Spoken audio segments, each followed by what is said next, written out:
you need a force in order to create this reality, to chain us together, okay?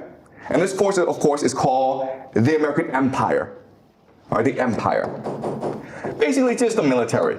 But they themselves don't really want to control this world because they're an army, okay? What they do is they allow the creation of a financial order, a global financial order, which then constructs the game that we play, okay? And these people then construct the reality that we live in, okay? This is the global financial order. What is this global financial order?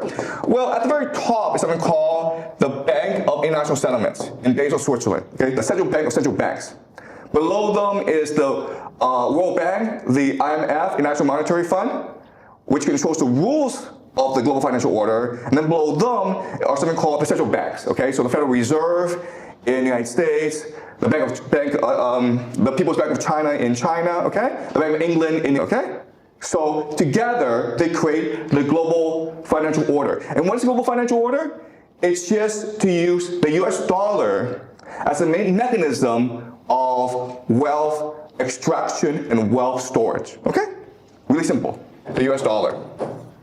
Another way of understanding these people is to think of them as the game masters, okay? The ones above us who constructed the game and control the rules of the game as we play it, okay? The game masters. Okay, so once the game has been created with the rules and incentives, now we can play the game. And this game is called the global economy, all right?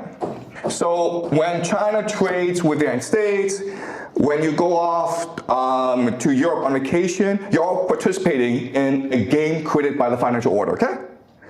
And the purpose of this this global economy is to have everyone play as much as possible so that wealth can be transferred from the world to the United States, the powers that be, okay?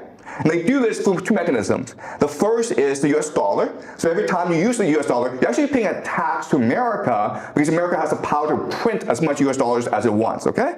And the second way that it does this is through something called price hierarchy, okay? It's divided into tiers, okay? So resources are considered the cheapest, even though in reality it should be the most expensive, right? Because resources are limited, finite. Above resources, of course, is manufacturing. And above manufacturing is knowledge economy. And then the highest is finance, okay? Basically the game masters. All right,